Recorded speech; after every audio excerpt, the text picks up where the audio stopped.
MLC Botsa Satyanarayana మీడియాతో మాట్లాడుతున్నారు. Live లో చూద్దాం. చెప్పిన తర్వాత మరి మీరు వేసిన సిబిఐ, సుప్రీంకోర్టు, మీరు వేసిన సిట్టు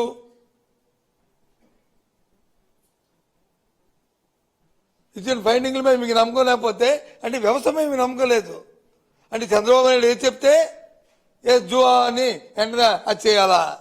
ఇదే ప్రజాస్వామ్యం అనుకుంటున్నారా? మీరు జాగీర్ అనుకుంటున్నారా ఈ ప్రభుత్వం అంటే?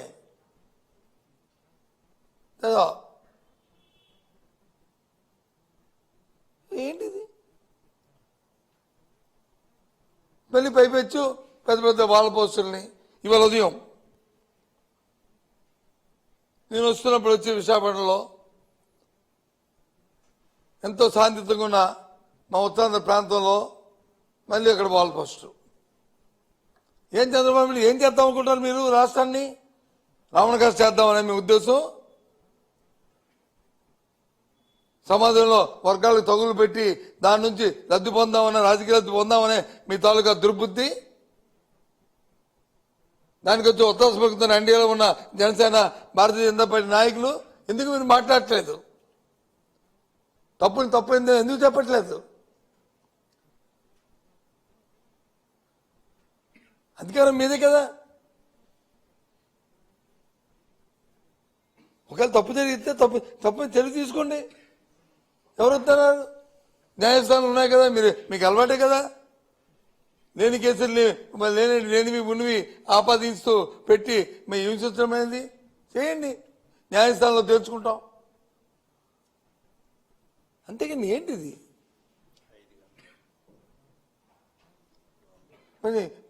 మంచి అంబటి రాంబాబు గారు ఎప్పుడు మాట్లాడుతుంటారు, ఎప్పుడు అసభ్యంగా మాట్లాడలేదే, ఎప్పుడు లైన్ తప్పి మాట్లాడలేదే. ఆయన్ని అక్కడున్న ఎదురున్న వ్యక్తులు వచ్చి ఆయన తిడితే, ఆయన దుర్భాషలాడితే ఆయనే మానవుడే కదా, ఆయన దాన్ని రియాక్ట్ అయ్యాడు. దాన్ని మళ్ళీ ఇంటికి వచ్చి పశ్చాత్తాపంగా దాన్ని అనకూడదు అని చెప్పి విత్డ్రా అయ్యాడు. 4-5 గంటలు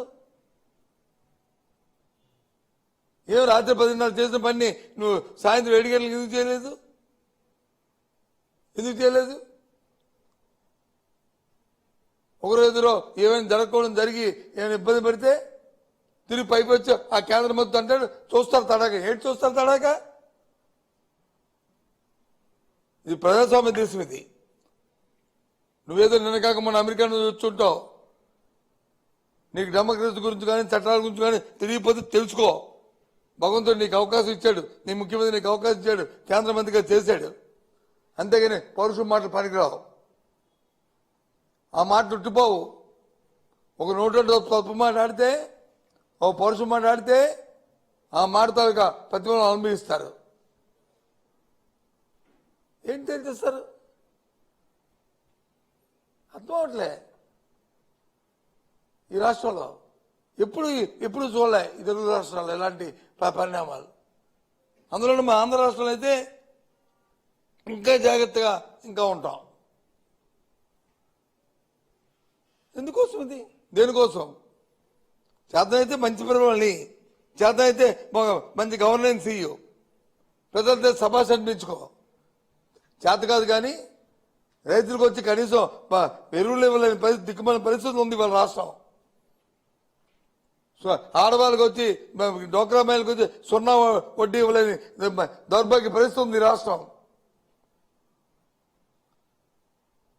సంపద సృష్టి అని చెప్పి నీ కుటుంబ సభ్యులకు వచ్చి వైజాగ్లో 5,000 కోట్ల రూపాయల్ని మరి భూములు వచ్చి దాదాపు చేయడానికి గీతంలో చంద్రబాబు నాయుడు గారు ప్రయత్నం చేయట్లేదా? ఇది వాస్తవం కాదా? ఇది అబద్ధమా? చెప్పండి. ఇదేనా సంపద సృష్టి? మీ ఇంటికి సంపద సృష్టి, రాష్ట్రానికి సంపద సృష్టి? అధికారం ఉందని చెప్పి నో పరిణామపడి ఆందోళనతో మాట్లాడుతున్న మాటలు ఇవి, బాధతో చెప్తున్న మాటలు ఇవి. ఇవన్నీ కూడా ఎందుకంటే ఈ పరిస్థితులు ఉన్నాయి. ఇలాంటి పరిస్థితులు రాష్ట్రంలో జరగకూడదు. తప్పుని ఎవరు సమర్థించం. తప్పు అయితే తప్పే. తప్పని చట్టపరంగా చర్య తీసుకుంటా. తప్పని ఏం జరిగింది చట్టాన్ని చేతిలో తీసుకుంటామా? ఇలా పోతే ఎక్కడికి వెళ్ళిపోతుంది రాష్ట్రం? ఏం చేద్దాం అనుకుంటాను మీ ఉద్దేశంలో? టాటా తప్పులకి వచ్చి కుందరు బెదిరితే బెదర చేయటం కానీ వైసీపీ పార్టీ బెదరదు. చూస్తున్నాను ప్రజలందరూ కూడా వాస్తవాలు ఏంటో అని అందరూ కూడా దాన్ని పరిశీలిస్తున్నారు. కాలమే చెప్తారు దీనికి మీకు సమాధానం. పెట్రోల్ బాంబులు ఇస్తారంటండి. పెట్రోల్ బాంబులతో మరి జోగి రమేష్ గారి ఇంటి మీదకి వచ్చి ఇసిరి ఏం చేద్దామని ఇంట్లో ఉన్న వాళ్ళందరినీ మీరు అంటే సత్యదాన్ని ఇంట్లో పెట్టి చంపేద్దాం అనుకుంటున్నారా? ఇదేనా సంస్కారం? అందుకని మీకు అధికారం ఇచ్చింది. రామారావు గారి ఇంట్లో ఆడవాళ్ళు ఫ్యామిలీ కూతుళ్ళు ఆ భార్య అందరూ ఉంటే ఇంటి బయట వచ్చి 100 మంది వచ్చి వెళ్ళి వాళ్ళని వచ్చి చేద్దామని ఏంటిది? పోలీసు ఏం చేస్తుంది? ఆ 3 సోమాలు ఎందుకున్నాయి మీదేమీద మీ భుజం మీద? దేనికోసం? దయచేసి ఆలోచండి. రాజకీయ నాయకులు నేనేం చెప్తాం మేము, అవసరాలకు ఏదైనా మాట్లాడతాం మేము. కానీ ఉద్యోగం మీ ధర్మం మీకుంది. ధర్మం కాపాడడానికి ప్రయత్నం చేస్తే ఒక మంచి పోలీసు వ్యవస్థని అనే పేరు ఉంటుంది ఈ రాష్ట్రంలో ఉన్న పోలీసు వ్యవస్థ పేరు. దయచేసి ఆ వ్యవస్థ పేరుని చెడగొట్టారు. ఇక్కడి నుంచేనే మీరు చట్టానికి అనుగుణంగా రాజ్యాంగ బద్దులుగా కార్యక్రమాలు చేయండి. ఈ జరిగిన సంఘటన పట్ల అటు చట్టపరంగా ఇటు జాతీయ స్థాయిలోనూ దీన్ని ఉద్యమం చేయాలని నిశ్చయించాం. రేపు మా అధ్యక్షుడితో మాట్లాడిన తర్వాత ఈ కార్యక్రమాన్ని మిమ్మల్ని ప్రకటిస్తాం.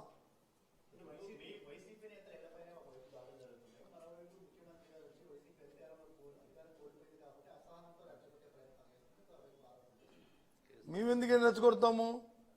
దేనికి రెచ్చగొడతాం? బాంబులు ఇస్తామని మేమే రెచ్చగొట్టాం. పెట్రోల్ బాంబులు ఇస్తామని మేమే రెచ్చగొట్టాం. ఏంటి దేనికి? పెట్రోల్ బాంబులు ఇస్తామని మేము రెచ్చగొట్టామా? లేదా ఫ్లెక్సీలు పెట్టమని చెప్పి మేము రెచ్చగొట్టామా?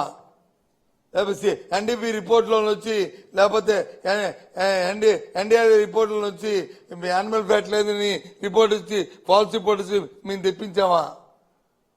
ఏంటిది?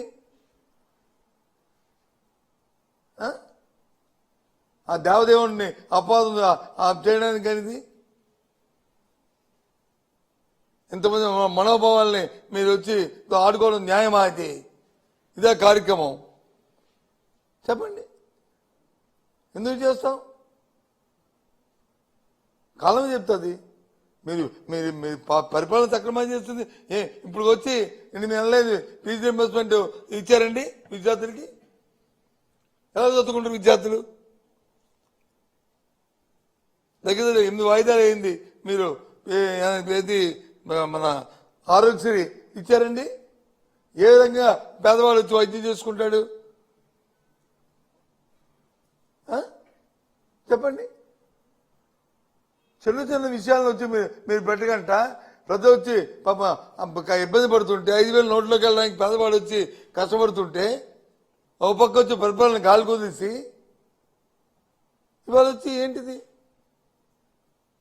భగవంతుడితో నుంచి సెంటిమెంట్ అందరం కూడా వెళ్ళి తెల ఉదయంలో ఇస్తే దేవుడికి దండం పెట్టుకుని వెంకటరామూర్తి గారిని ఒక దేవదైవంగా మన ఎలవేల్పుగా కోరుకుంటున్న వారి మీద అపచారం తీసుకొచ్చి తిరిగి పైపించి అంటారు దేవుడే చూస్తాడు. ఎస్, చంద్రబాబు నాయుడు చెప్పిన మాట కట్టుబడి ఉన్నాం. తప్పు చేసిన వాడు దేవుడు క్షమించడు. అది నువ్వా నేనని కాదు, ఎవరైనా సరే అనుభవిస్తావు. తప్పదు. ఇది ఆ దేవుడి మీద అనుభవిస్తారు. మీరు చెప్పిన మాట చెప్తున్నాను. ఎవరు తప్పు చేస్తే, ఏ పార్టీ తప్పు చేస్తే, ఏ నాయకుడు తప్పు చేస్తే ఆ దేవదేవుడి మీద వచ్చి అపాధులు తీసుకొస్తే వాళ్ళు అనుభవించక తప్పరు. నువ్వేమి పెద్ద అతిథులు కాదు, నేనేం అతిథులు కాదు, ఎవరు అతిథులు కాదు. దాన్ని కట్టుబడిన ఆ మాటకి ఏంటిది వచ్చినట్టుగా. అందుకే జరుగుతున్న 2 రోజులు జరిగిన పరిణామాలను తీవ్రంగా ఖండిస్తూ ఈ ఫ్యూచర్ లాంటివి జరగకూడదు ఈ రాష్ట్రాలను కోరుకుంటూ, మరో బీహార్గా అవ్వకూడదని మరి ఆ భగవంతుని కోరుకుంటూ, మంచి పరిపాలన ఇవ్వడానికి ఆ భగవంతుడు ఆ బుద్ధి ఇవ్వాలని కోరుకుంటూ దీని మీద కార్యాచరణ రూపొందిస్తున్నాం అని తెలియజేస్తున్నాం.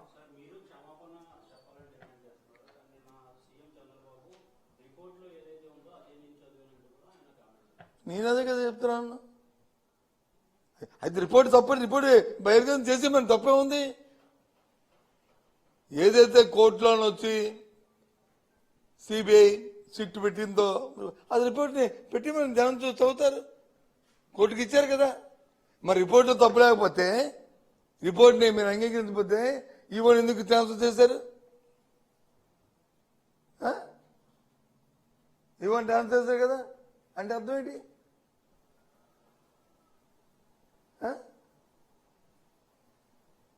ఎన్డీపీ రిపోర్ట్లో వచ్చి ఆ కొవ్వులు ఏదైనా ఇస్తూ ఆ రోజు వచ్చి ఇవి చేసిన ఆ రోజు ఎవరు ఆఫీసరు? మరి ఆఫీసర్ రెండోసారి ఎందుకు వేస్తావు? నువ్వు సీనియర్ కదా, ఎందుకు ఇవ్వాల్సి వచ్చింది ఉద్యోగం? ఇప్పుడు మేమంటే నువ్వు వేసిన ఉద్యోగస్తుడు ఏదో మంచోడు అమాయకంగా మాకు తెలియక నువ్వేదో సీనియర్ కదా మంచి ఆఫీసర్ అనుకుని మేము కంటిన్యూ చేస్తాము మాకు తెలియక. మరి రెండోసారి నువ్వు వేసావు కదా, అప్పటికే కాంట్రవర్సీ ఉంది కదా. అంటే ఏంటి లాలెన్సీ? ఎవరికి చిన్నపిల్లలకి అడ్మినిస్ట్రేషన్ తెలియదని నువ్వు మాట్లాడతావు. మాకు తెలియదు అడ్మినిస్ట్రేషన్ ఏంటిది?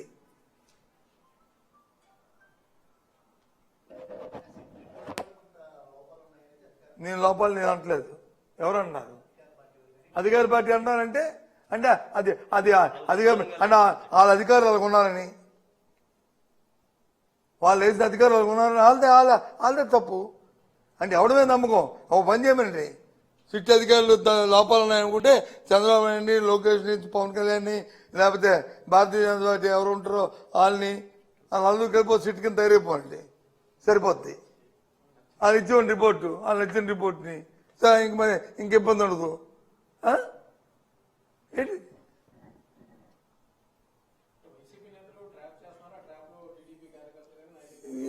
మెయిన్ ట్రాప్ ఏంటండి?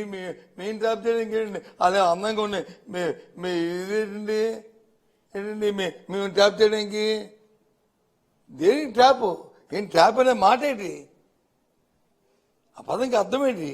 ట్రాప్ ఏంటి అంటే అమాయకులేనా?